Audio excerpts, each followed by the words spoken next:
ஓம் ஸ்ரீ ராகவேந்திராய நமக.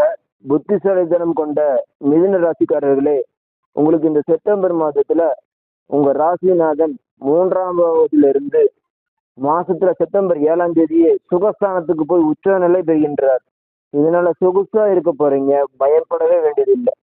இதுவரைக்கும் பஞ்சமாதிபதி வீக்கா இருந்தாரு.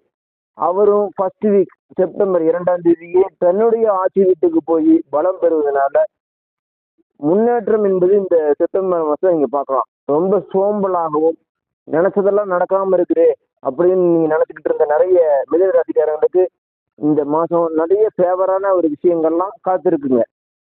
இருந்தாலும் உங்களுக்கு 6-11 செவ்வாய் பகவான் செப்டம்பர் மாசம் 18ஆம் தேதி தனஸ்தானத்திற்கு வந்து நீச்ச நிலை பெறுகின்றார். அவர் நீச்சம் பெற்றாலும் நீச்சத்தை பங்கம் பண்ணும் வகையிலே குரு பகவான் அங்கே உச்சம் பெற்றிருப்பது ஒரு சிறப்பான விஷயம். எதற்குமே பயப்பட தேவையில்லை. பேச்சில் மட்டும் கவனம் இருக்க வேண்டும். சின்ன சின்ன விஷயங்களுக்கு கூட வாக்குவாதம் செய்யக்கூடிய சூழ்நிலை ஏற்படுவதற்கு வாய்ப்பு இருக்கு. அது ஏதோ பிரச்சனைகள் இருந்து உங்களை ரிலீஸ் பண்ணி கொண்டு வருவதற்காகத்தான் சில சூழ்நிலைகள் எல்லாமே குரு பகவான் ஏற்படுத்தி தருவார். அதை நீங்க புரிஞ்சுக்காம பிரச்சனைகளை பெருசு பண்ண பாத்துறாதீங்க. கவனமா இருங்க. பிரச்சனை வெளியில வாங்க தயவு செய்து. தனஸ்தானத்திலே குரு பகவான் உச்சம் பெற்று இருக்காரு. 3ல இருக்கக்கூடிய சூரிய பகவானும் செப்டம்பர் மாசம் 16ஆம் தேதி சுகஸ்தானத்துக்கு செல்வதனால தைரியமாக நீங்க எதிலையுமே செயலாற்ற முடியும். படிப்பில் முன்னேற்றம் அதிகரிக்கும். புது ஆதித்ய யோகம் உங்களுக்கு மேம்படும். வண்டி, வீடு, வாகன வசதிகள் அதிகரிக்கும். சுகஸ்தானம் வலிமை பெறுவதனால உங்களுக்கு ஒரு நல்ல பெயர் கிடைக்கும். திருமணம் உறவுகள் மேம்படும். திருமணம் ஆகாதவர்களுக்கு கூட திருமண வரன் புதிதாக ஏற்படுவதற்கு வாய்ப்பு இருக்கு. ரிலேஷன்ஷிப் மேம்படும். சண்டை சச்சரவுகள் எல்லாம் முடிவுக்கு வரும். கோர்ட்டு கேஸ் பிரச்சனை எல்லாமே சால்வ் ஆகும். உங்களுக்கு உங்க பக்கம் நியாயம் இருக்கும் பட்சத்துல கண்டிப்பா தீர்ப்பு உங்க பக்கம் தான். புதன் பகவானும் மாசத்துல கடைசி வீக் என்ன பண்றாருன்னா பஞ்சமஸ்தானத்துக்கு போய் சுகபோக ஒரு சூழ்நிலைகளை உங்களுக்கு ஏற்படுத்திட்டு இருக்காரு. ஸோ எதற்குமே நீங்க ஒர்ரி பண்ணிக்க தேவையில்லை. இந்த டைம்ல பொன் பொருள் சேர்க்கைக்கு அதிகமான சான்சஸ் இருக்கு.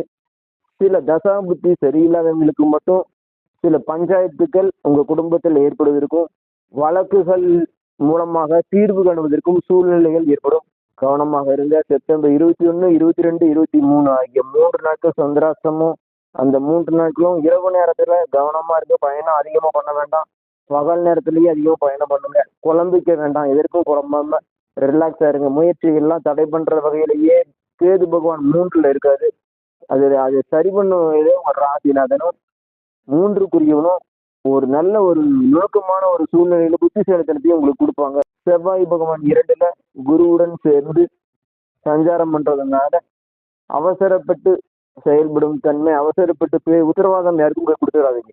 சின்ன சின்ன விஷயங்கள் கூட நான் கேரண்டி அப்படின்னு போய் சொல்லிட வேண்டாம். கவனம் தேவை.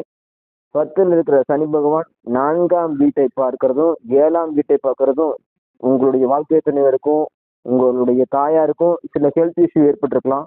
ஆனா இந்த மாசத்துல சுகாதிபதி மற்றும் 7க்குரியவன் வலுவாக இருக்கின்ற இந்த சூழ்நிலையில அவர்கள் இருவர்களுக்குமே உங்க வாழ்க்கை துணைவருக்கும் உங்க தாயாருக்கும் உடல்நலம் மேம்பட்டுரும்.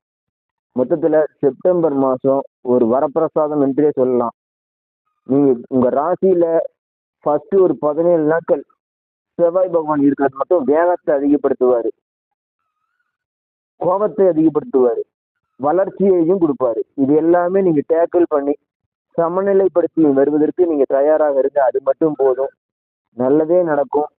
இந்த மாசத்தின் பிற்பகுதியில் உங்களுக்கு வெற்றி மேல் வெற்றி பெறுவது உறுதி. மிக்க நன்றி. ஸ்ரீ லட்சுமி நாராயணா ஜோதிடம் யூடியூப் சேனலை சப்ஸ்கிரைப் செய்து எங்களுக்கு ஆதரவு தாங்க. வீடியோ லைக் பண்ணுங்க. உங்க ஃப்ரெண்ட்ஸுக்கு ஷேர் பண்ணுங்க.